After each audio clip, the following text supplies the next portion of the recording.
¿Qué tal? ¿Cómo está? Sea bienvenido a este resumen semanal de Senado Noticias. Soy Betsabe Fuentes. Vamos a revisar lo mejor del trabajo legislativo aquí en el Senado de la República. Comenzamos de inmediato con lo que fue el presupuesto año 2022, porque finalmente la Comisión Especial Mixta de Presupuesto despachó el erario nacional, rechazando algunas partidas sectoriales. Revisamos todos los detalles en el siguiente informe. El aumento de las tomas de terreno y los campamentos, además de la poca disponibilidad de viviendas sociales, fueron uno de los aspectos a considerar por los parlamentarios al momento de revisar el presupuesto de vivienda y urbanismo. De hecho, es una de las partidas que fue rechazada por la Comisión Mixta y deberá analizarse en las respectivas salas del Parlamento. El gran aumento de campamentos y de toma, que va de la mano también de la gran cantidad de personas que vienen hace años postulando a un subsidio. Entonces, hemos pedido un plan, una política de cómo se enfrenta esto para ir solucionando el tema de las tomas, pero al mismo tiempo sin desincentivar que la gente siga el conducto regular. Sí, que el ministro del Interior de Hacienda pueda reponer temas que se han planteado en la discusión de las subcomisiones y de la previa a la mixta, que dice en relación con más recursos para vivienda, con mayor per cápita en salud, con clarificar qué es lo que pasa con infraestructura y temas como el CENSE, mayor capacitación, en fin. Creemos que se ha hecho una discusión bastante rápida en comparación a otros años. Otro de los debates más complejos se dio en la partida del Ministerio del Interior. La mirada se centró en el nuevo Servicio Nacional de Migración a partir de la crisis migratoria que se vive en Chile. Por otra parte, los recursos destinados a seguridad ciudadana y a la emergencia hídrica que se vive en el país llevaron a la Comisión Mixta a rechazar esta partida. Por el nuevo servicio de migraciones, ¿no es cierto?, que viene con una asignación de presupuesto que equivale al 85% de lo que estaba considerado en el informe financiero cuando esto se creó. Me parece que además, dada la circunstancia y que hay algunas cosas que en ese entonces no estaban incluidas, no me parece razonable que venga con esa cifra y lo he manifestado al Ministerio de Hacienda para ver si se pueden subir los recursos. Al rechazar, obligamos al gobierno a tener que dialogar entonces respecto a los temas que a ellos les importan, pero también respecto a los temas sociales y de estrategia futuro que a nosotros nos interesan. Las partidas de los ministerios de Educación, Transportes, Desarrollo Social, Cultura, Defensa, Economía y Agricultura corrieron la misma suerte, siendo rechazadas en sendas votaciones. Si bien hay que tomar esto con calma, generalmente la discusión presupuestaria es así, hay momentos de rechazo en algunas partidas, eso es lo que ocurre, pero sí vemos un ánimo de conversar y de poder seguir avanzando. Un presupuesto muy restrictivo, casi de ajuste, porque está disminuyendo el 22,5% del gasto global, y disminuir tan fuertemente eso, si además los créditos están más caros, eso va a generar un cierto frenazo en la economía. La partida de la Secretaría General de la Presidencia, que contenía los recursos para el funcionamiento de la Convención Constitucional, fue aprobada, al igual que los ministerios de Minería, Salud, Trabajo, Mujer y los recursos de Presidencia. El debate seguirá en la Cámara y luego el presupuesto volverá al Senado. El plazo para despacharlo vence el 22 de noviembre, incluyendo el eventual trabajo de una comisión mixta. Y la Comisión de Constitución, Legislación y Justicia despachó el cuarto retiro del 10% de las AFP en un intenso debate, una aprobación en general. Ahora, la Sala del Senado tendrá que pronunciarse. Todos los detalles a continuación. Con los votos a favor de los senadores Pedro Araya, Alfonso Durresti, Francisco Buenchumilla y los votos en contra de los senadores Lucy Bensberger y Rodrigo Galilea, la Comisión de Constitución aprobó en general el proyecto que modifica la Carta Fundamental para autorizar por cuarta vez el retiro anticipado de hasta el 10% de los fondos previsionales.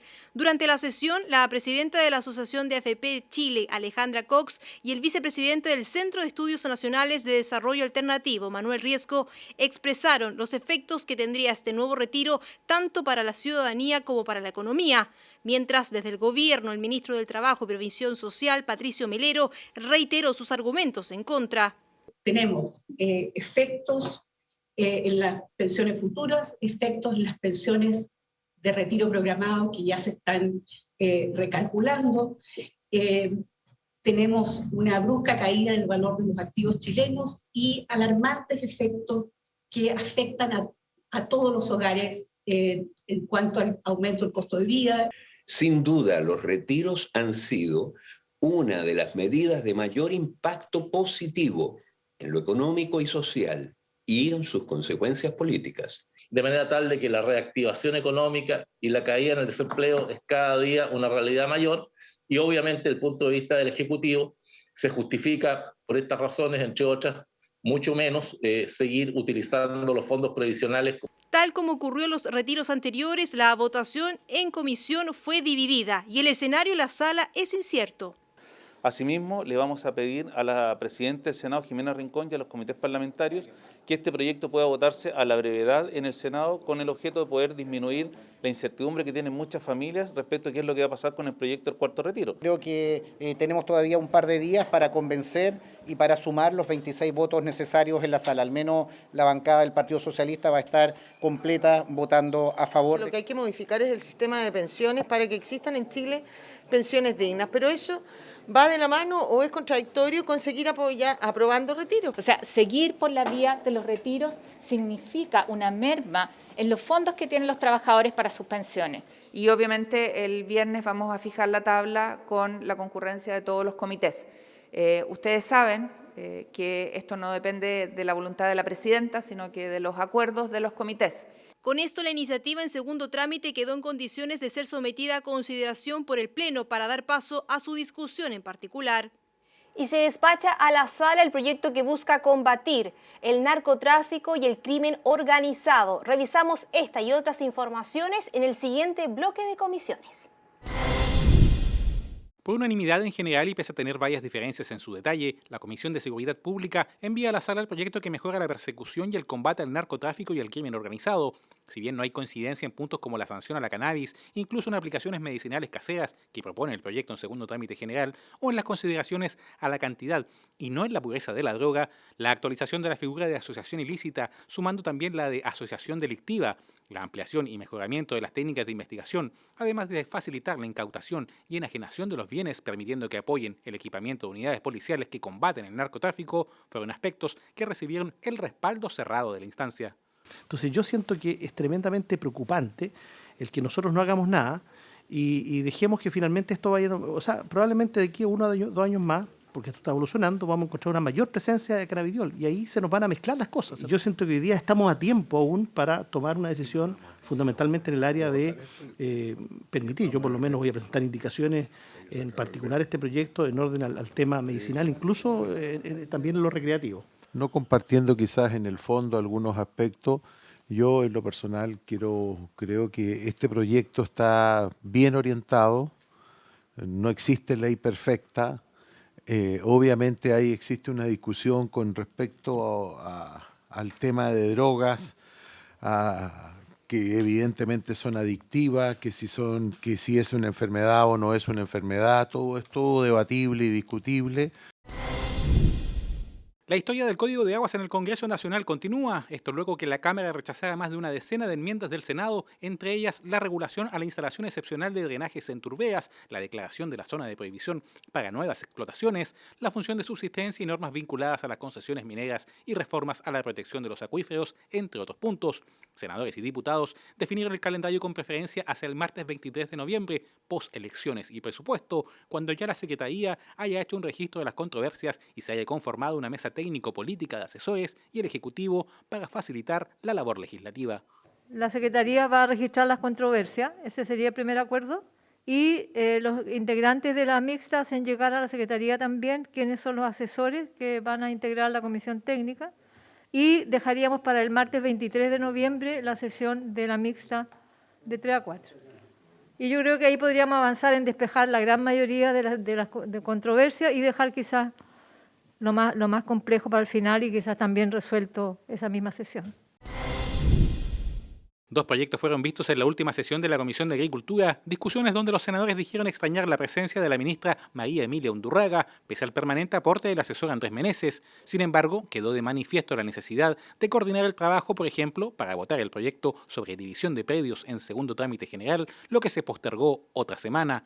Lo que sí vio la luz para llegar a la sala fue el texto en primer trámite sobre adulteración de alcoholes, pensando principalmente en la industria vitivinícola, perfeccionando las sanciones, elevándolas en el caso de infracciones graves, así como en cuanto a sus mecanismos de fiscalización.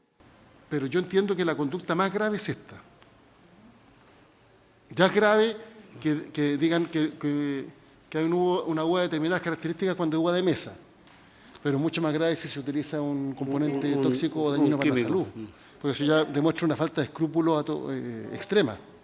Pero llevamos ya más de un mes, y discúlpenme, más de un mes, casi 2, esperando, digamos, cuál es la propuesta del Ejecutivo respecto a la sugerencia que se hace a través de las indicaciones, entendiendo que esto se trabajó, digamos, en conversaciones también con el SAC, que asume que hay un problema. O sea, nosotros estamos tratando de resolver un problema acá. No puede ser que ya llevamos 2, 3 meses alargando agonía con pequeños proyectos que no terminamos de discutir porque no hay conversación entre el Ejecutivo y los asesores.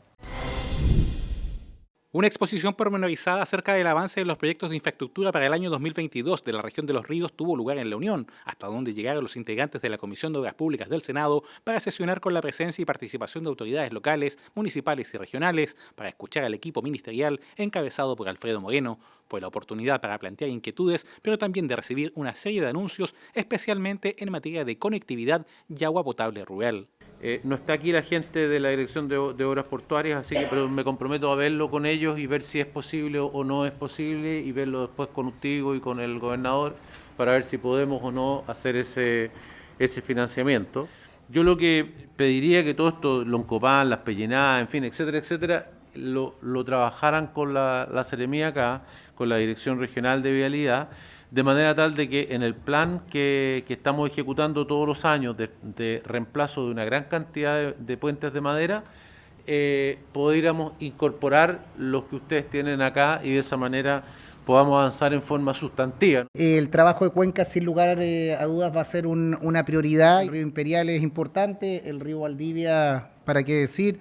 El río Bueno, estamos acá en el epicentro. Lo importante, ministro, que con estos estudios, independiente de cualquier trabajo que vamos a hacer, cualquiera de esos ríos sea sin represa, porque también cuando se amenaza con represar o instalar masivamente salmonera, es algo que las normas de calidad del agua, que si bien es medio ambiente, termina siendo estéril esta situación. Con compromisos de inversión y fechas que se enfocan en el mediano plazo, la cita en terreno fue bien evaluada por parlamentarios, autoridades y representantes locales de Los Ríos.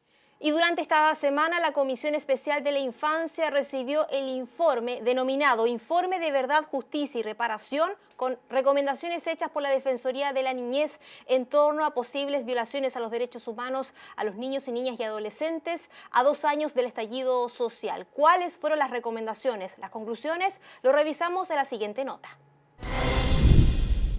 Más de 1.000 niños, niñas y adolescentes fueron víctimas de violaciones a los derechos humanos en el contexto del estallido social, un catastro que dio a conocer el equipo de la Defensoría de la Niñez y que forma parte de los antecedentes que acompañan el informe Verdad, Justicia y Reparación, elaborado en ese periodo. A 2 años de lo ocurrido, el organismo entregó detalles del estado de avance de las 5 recomendaciones que se hicieron al Ejecutivo: acceso a la información, actuar policial, procedimientos de detención, verdad y justicia y medidas de reparación. La mayoría de ellas tiene un 33% de cumplimiento. La Defensoría de la Niñez realizó el seguimiento de estas 5 recomendaciones que vimos anteriormente, ¿no? Y del seguimiento de las recomendaciones efectuadas, podemos dar cuenta en el informe que ninguna de ellas se encuentra completamente cumplida. Ninguna. ¿Ya? Siendo un porcentaje más alto de cumplimiento, un 33%, como podremos verlo también. Hay muy poco avance en justicia, el 1% de las causas de formalizaciones, ahí hay una deuda al Ministerio Público. ¿Para qué decir? No hay una comisión de verdad, que es una de las propuestas que se ha hecho, y el gobierno no tiene voluntad política para impulsar una comisión de verdad, y tampoco políticas de reparación integral a las graves violaciones a los derechos humanos. Desde la Defensoría de la Niñez señalaron que se requiere presentar nuevas recomendaciones, como la creación de una comisión de verdad, que aseguran es la base para avanzar en una reparación. En la sesión también hubo representantes del Ejecutivo, entre ellos el ministro de Justicia y Derechos Humanos, Hernán Larraín, quien entregó una evaluación del informe y además dio detalle de las instancias que se han creado, como comisiones para analizar prisiones preventivas, la violencia institucional y la creación del programa PIRO, que opera la unidad de trauma ocular del Hospital del Salvador. También señaló que se ha avanzado significativamente en el anuncio hecho por el presidente Sebastián Piñera, donde se pretende crear una fiscalía especializada de derechos humanos. Yo solo quiero decir que seguiremos trabajando. Nos hacemos cargo de lo que se dice, nos hacemos cargo a lo mejor de limitaciones o de equivocaciones o de no haber sido lo suficientemente enérgico en haber asumido todos los campos. Pero el compromiso existe. La voluntad está absolutamente dispuesta y llana a hacer realidad los cambios que impliquen la garantía absoluta en materia de derechos humanos para niños, niñas y adolescentes, que son aquellos por los cuales debemos tener el mayor cuidado. Lo que queremos hacer ahora es reiterar este llamado a la Comisión de Verdad. ¿Ya? Queremos que se reconozca a los niños, niñas y adolescentes como víctimas de derechos humanos, que se esclarezcan los hechos, ¿ya? Porque el reconocimiento es una cosa, pero esclarecer los hechos es un poco distinto, ¿no?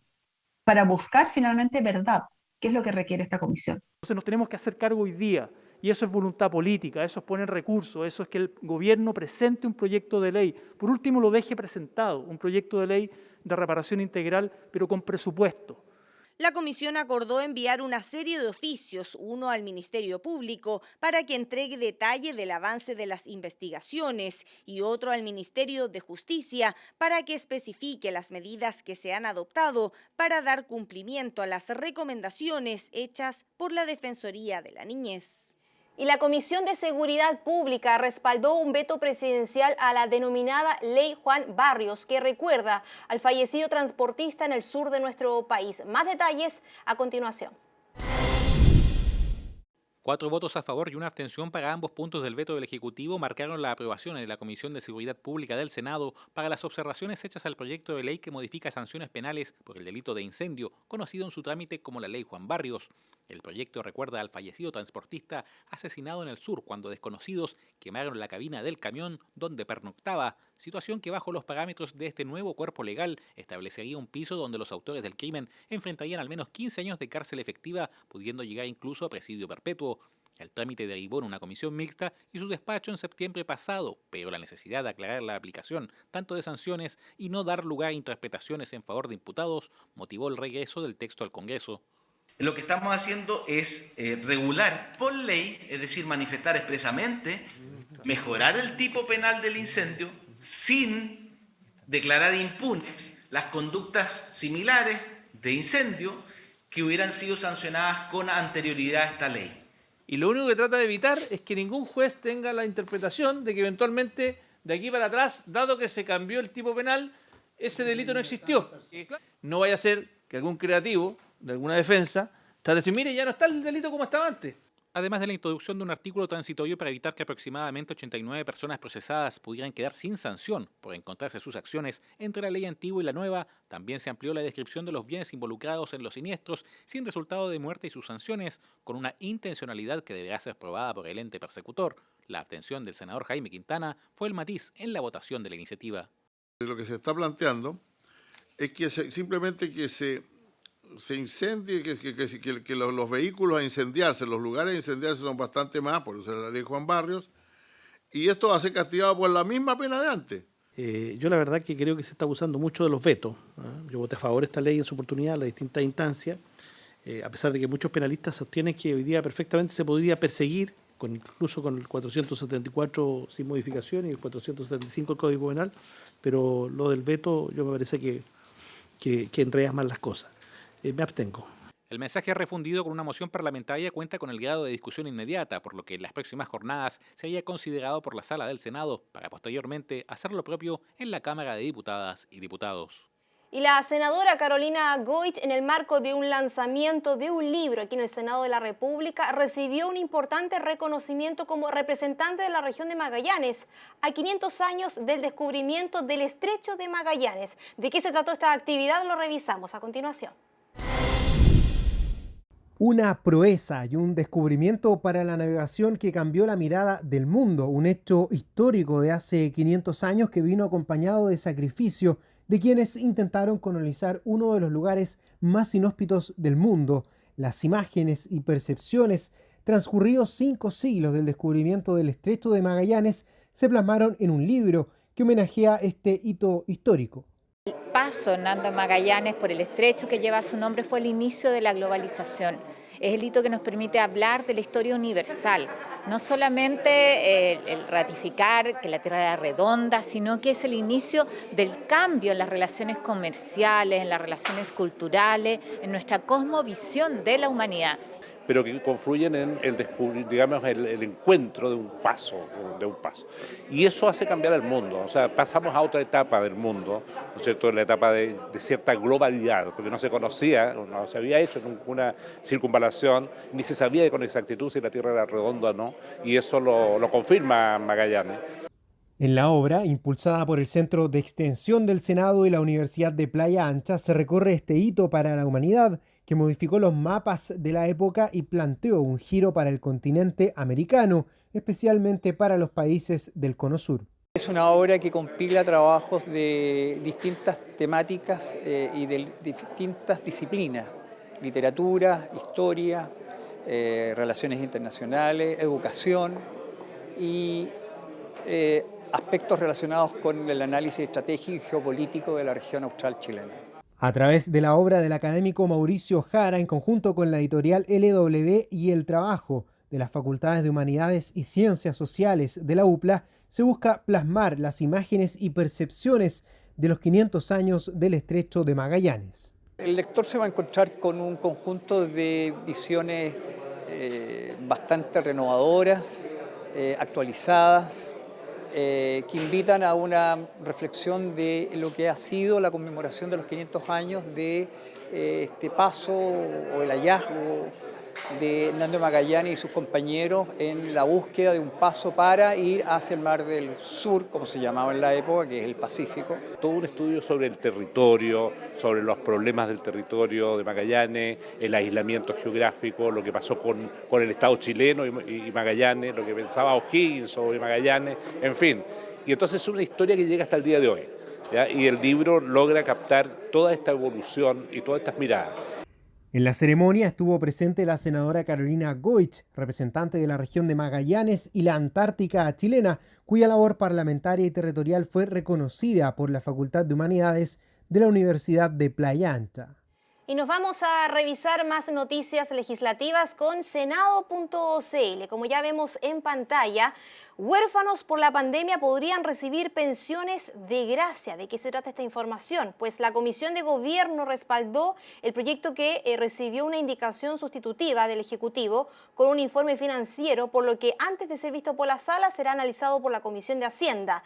Un paso importante tiene este proyecto de ley que entrega un beneficio a los niños cuyos padres han fallecido a raíz del COVID-19. Será Hacienda quien tendrá que analizar también estos recursos en esta área. Acordar a los senadores precisar que podrán solicitar la pensión por gracia a los menores de 18 años de edad y que se pueda establecer hasta los 24 años y se encuentren estudiando, y de ser otorgados no serán incompatibles también con otros beneficios que entrega el Estado. Un importante avance de este proyecto de ley que es tan contingente, sobre todo en pandemia. Los invito a revisar reacciones de la Comisión de Gobierno. Tal cual como expresamos en la Cámara de Diputados, en la sesión especial, era voluntad del presidente poder ver cómo avanzar en una respuesta integral a este fenómeno tan doloroso como son los niños huérfanos por causa del COVID, donde han fallecido algunos de sus padres. Yo propondría que, agregando solamente el tema de los niños, niñas y adolescentes, cambiando por los 24, hasta la edad de 24, aprobemos el texto que nos está proponiendo el Ejecutivo, porque además eso elimina toda posibilidad de discusión en materia de admisibilidad del proyecto y todo. Y con esta información nos despedimos. Les recuerdo que usted puede revivir lo mejor de esta semana en el trabajo legislativo, que por supuesto estuvo marcada por el Erario Nacional año 2022 en nuestro canal de YouTube, TV Senado Chile, también en senado.cl y todas nuestras redes sociales que están dispuestas para usted. También tenemos una programación especial con lo que fue el debate de la Comisión Especial Mixta de Presupuesto. Soy Betsabe Fuentes, nos reencontramos en una próxima oportunidad.